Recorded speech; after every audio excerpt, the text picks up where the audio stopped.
नमस्ते एवरीवन। तो आज हम बात करेंगे स्टेट, कंट्री और नेशन, इन तीनों के बीच में डिफरेंस की। तो चलिए बात करते हैं स्टेट की कि स्टेट होता क्या है। A community of a persons permanently occupy a definite territory free from external control and having an organised government. अब बात करते हैं इंडिया की। इंडिया के पास खुद की डेफिनेट टेरिटरी है। हम सबको पता है इंडिया का मैप क्या है, इंडिया के पास क्या क्या टेरिटरी है। तो इंडिया की एक डेफिनेट टेरिटरी है, उसके अंदर कम्युनिटी ऑफ पर्सन्स रहते हैं। हम सब रहते हैं, मैं रहती हूँ, आप रहते हो, हमारी फैमिली रहती है, फ्रेंड्स रहते हैं, हम सब इंडिया के अंदर रहते हैं। तो इंडिया के पास डेफिनेट टेरिटरी है जिसके अंदर कम्युनिटी ऑफ पर्सन्स रहते हैं।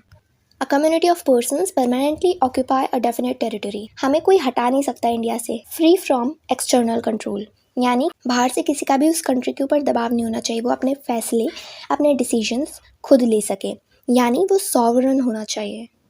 सॉवरन यानी when you are able to take your own decisions. India अपने डिसीजन खुद ले रहा है, वो सॉवरन है। Having an organised government.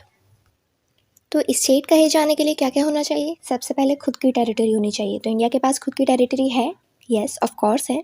Population होनी चाहिए, इंडिया के अंदर लोग रहते हैं जो परमानेंटली वहीं के निवासी हैं। इंडिया के पास खुद की गवर्नमेंट होनी चाहिए जिसे हम लोग इलेक्ट करते हैं। तो इंडिया के पास खुद की गवर्नमेंट है, वो सॉवरन होनी चाहिए, यानी वो एबल होनी चाहिए अपने डिसीजन खुद लेने के लिए। उसके ऊपर कोई एक्सटर्नल कंट्रोल नहीं होना चाहिए। यानी स्टेट के 4 फीचर हुए। सबसे पहला टेरिटरी, जगह होनी चाहिए। पॉपुलेशन, उस जगह पर लोग होने चाहिए जो परमानेंटली रहते हो। गवर्नमेंट, वहाँ की एक अपनी सरकार होनी चाहिए। और सॉवरेनिटी, वो सरकार एक्सटर्नल कंट्रोल से फ्री होनी चाहिए, खुद के डिसीजंस खुद ले सकें। अब बात करते हैं कंट्री की। कंट्री एक जियोग्राफिकल टर्म है that includes all the physical features like mountains, lands, seas as well as physical phenomena like climate, weather etcetera of an area. यानी कंट्री सिंपली एक जियोग्राफिकल टर्म है। फॉर एग्जाम्पल इंडिया के अंदर जो भी geographical features हैं, उसके mountains, land, seas, areas, climate, इसलिए वो एक कंट्री है। आज इंडिया एक स्टेट भी है, लेकिन ब्रिटिश रूल के अंदर क्या इंडिया स्टेट था? इंडिया ब्रिटिश रूल के अंदर स्टेट नहीं था। उस टाइम पे इंडिया सिर्फ एक कंट्री था। क्योंकि स्टेट क्यों नहीं था? क्योंकि इंडिया उस टाइम पे सॉवरन नहीं था। उस टाइम पे इंडिया ब्रिटिश कंट्रोल के अंदर था।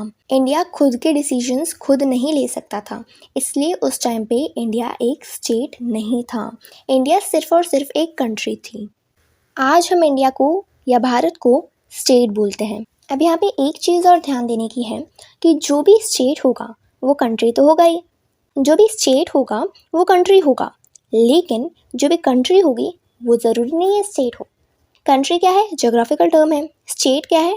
स्टेट के अंदर तो 4 मेन पॉइंट है ना, टेरिटरी, पॉपुलेशन, गवर्नमेंट, सॉवरेनिटी।